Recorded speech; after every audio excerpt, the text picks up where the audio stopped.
Esta semana se estrena el fatídico remake de la película The Crow, El Cuervo, de 1994, y hoy, en Allá Películas, os contamos todo lo sucedido en el trágico accidente que tuvo lugar durante el rodaje de la película en la que falleció Brandon Lee. ¡Vamos por ello!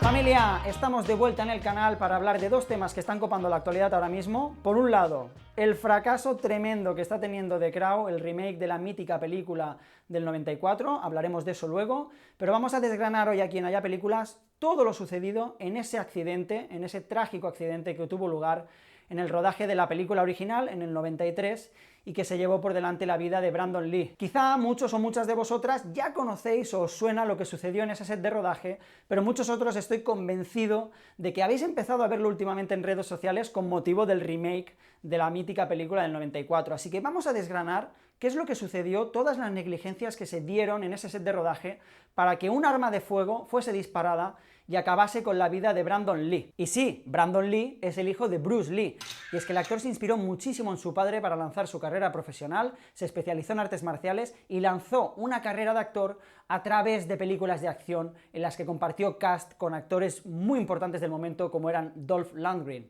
Es verdad que no era un actor ultra relevante del momento, pero sí que cabe decir que era un actor que estaba en proyección, que era un actor que comenzaba a crecer y parecía ser que esa película, El Cuervo, podía marcar un antes y un después en su carrera. Lamentablemente, la película The Crow, El Cuervo, de 1994, se convirtió en una película mítica, pero no por las razones que habría querido Brandon Lee. Si bien es cierto que la crítica halagó el trabajo de la película y la puntuó muy favorablemente,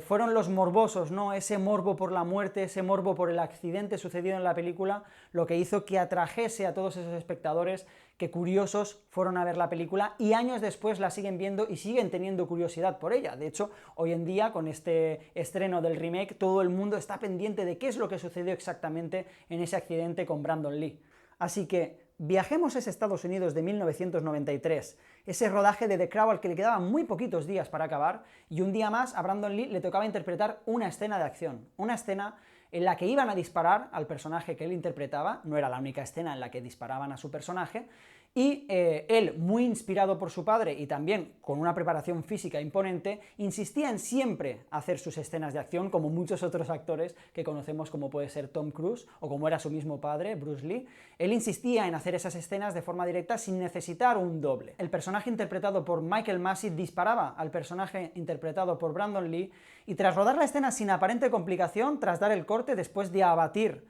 a Brandon Lee,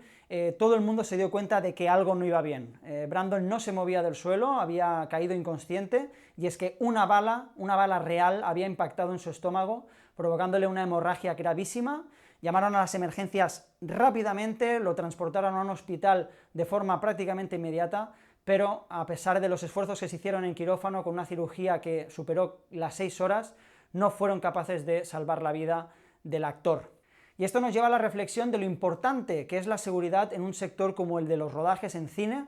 sobre todo en escenas y en películas en las que hay escenas de acción, en las que se trabaja con armas de fuego que, a pesar de cargarse con balas de fogueo y ser aparentemente inofensivas, necesitan un trabajo exhaustivo de revisión por parte del equipo técnico que se hace cargo de ellas. Obviamente, el reglamento que se utilizaba en 1993 es diferente al que se utiliza ahora. Evidentemente, con el paso de los años y con lamentables tragedias como esta que ha sucedido, el reglamento, la legislación al respecto del trabajo con este tipo de armas ha ido cambiando. Pero ¿cómo pudo ser que en ese rodaje una bala real acabase alojada dentro de esa pistola y acabase matando al actor Brandon Lee? En los rodajes a veces hay unidades A y unidad B. Mientras la unidad A o la primera unidad está trabajando en las escenas principales, una unidad B puede trabajar en paralelo en otro set con otros actores o sacando otros planos, planos detalle o algunos establishings que luego se montarán en la película. El día antes del fatídico accidente, la unidad B, esa segunda unidad, estaba grabando por la tarde-noche unos planos extra en los que eran,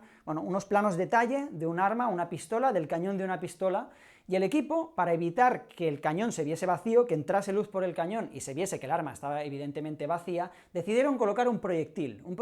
dentro del cañón que ejerciese como tapón para no ver que el arma estaba vacía, y tras finalizar esos planos, el equipo se olvidó de retirarlo. El equipo que estaba al cargo de ese arma se olvidó de retirar el proyectil y pasó ese arma al día siguiente al responsable de la unidad A, de la primera unidad. Ahí tenemos la primera negligencia. El responsable de ese arma se olvidó de retirar ese proyectil del arma. Y esto enlaza con la otra negligencia de este caso, y es que el responsable de armas de la unidad A, tras recibir las armas por parte de la unidad B, tampoco comprobó que estuviesen las armas liberadas, por lo tanto, no supo que había ese proyectil ubicado dentro del cañón de esa pistola.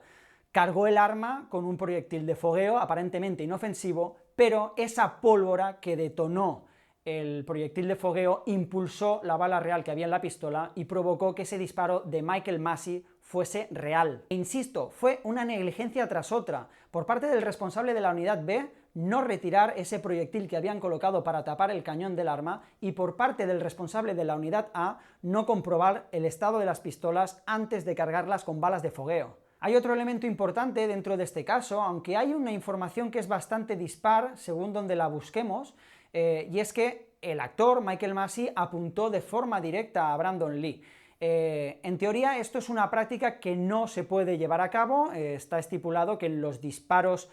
unos personajes a otros deben intentar no enfocar, no apuntar directamente al otro personaje y se debe por cámara falsear que el disparo parezca o el arma parezca que está apuntando directamente, aunque en otros lados se comenta que este procedimiento, ¿no? Esta forma de proceder se estipuló en Hollywood a partir del accidente que sucedió con Brandon Lee. No obstante, el uso de armas en set siempre ha sido algo polémico y en los años recientes hemos tenido el caso de Alec Baldwin, que en el rodaje de su última película Rust disparó por accidente a la directora de fotografía Alina Hutchins y que provocó su muerte también con un arma que debía estar descargada y estaba cargada con munición real. Volviendo al caso de Brandon Lee, lo que siguió fueron meses de intensa investigación. Los informes evidenciaron lo que os he contado, que nadie en la unidad A sabía que había esa bala alojada dentro del arma, así que hubo una negligencia, pero no se presentaron cargos ni hubieron penas para los responsables porque no se podía demostrar que fuese intencionada.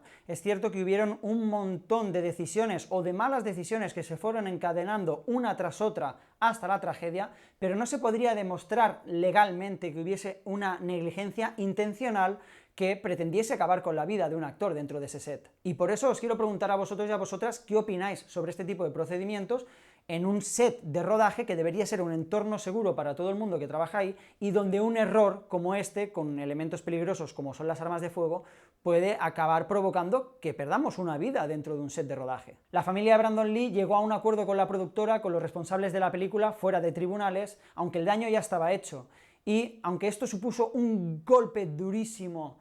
para la productora, decidieron acabar la película, decidieron entregar ese legado cinematográfico que dejaba Brandon Lee al mundo, así que como quedaba poquito por rodar, decidieron, bueno, falsearlo por cámara, intentar que lo pudiesen interpretar dobles para no verle la cara al actor, poner la cara del actor digitalmente para poder acabar algunas escenas, y finalmente la película El Cuervo de 1994 salió a la luz. Desde la actualidad la recordamos con cariño, esa película cargada de oscuridad, ese tono gótico maravilloso que marcaría un precedente en Hollywood y ese legado cinematográfico que nos regalaba Brandon Lee. Tenemos que ser muy conscientes de lo peligroso que puede llegar a ser estar en un set de rodaje. Todos disfrutamos con las películas, nos encanta la magia del cine, pero hay que tener en cuenta que tiene que ser un entorno seguro y obviamente el trabajar con armas que aunque sean de fogueo, pueden tener munición real y pueden ser una amenaza real, tiene que estar todo totalmente reglado y más que comprobado cuando se trabaja en un set de rodaje con este tipo de armamento. Y ahora mismo se está a punto de estrenar el remake de El Cuervo, la nueva película protagonizada por Bill Skarsgård y que está siendo un pedazo de mierdón, la verdad. Me permitiréis que pongamos ahora un poco la nota de comedia, pero es que la verdad que la crítica le está dando de palos hasta en el DNI. La verdad que la película está siendo súper mal recibida por la crítica. En España se va a estrenar este mismo viernes, por lo tanto la podréis ir a ver. Muy probablemente tengáis aquí en Allá Películas la crítica de nuestro compañero Joaquín Mayol, que estoy convencido que la va a poner a parir también, pero cabe decir que cuando una película remake no es necesaria, y todo el mundo está coincidiendo en que no hacía falta hacer un remake del Cuervo, no hacía falta ensuciar ese legado de Brandon Lee, ¿no? Y ese misticismo que tiene lamentablemente la película con un remake que además no está valiendo nada, y es que la ponen a parir. Escuchad,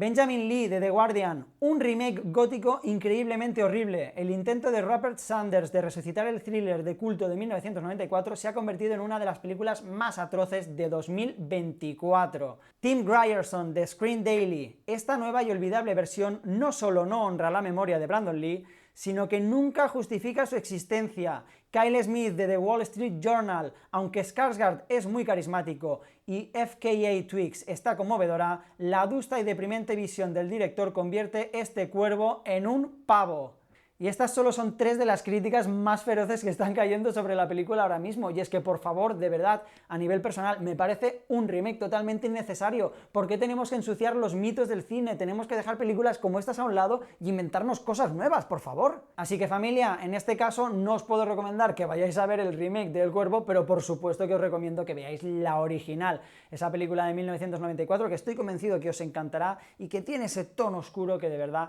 que engancha un montón. Pues nada amigos, dejadnos en comentarios qué os ha parecido este repaso por el caso, si ya lo conocíais, si queréis aportar detalles que no he dado, por favor, sumadlos ahí en comentarios, dejad un like y suscribíos al canal para seguir al tanto del contenido de Allá Películas, porque no paramos, se viene muchísimo más contenido aquí, la que es vuestra casa del cine. Nos vemos pronto. Chao, chao.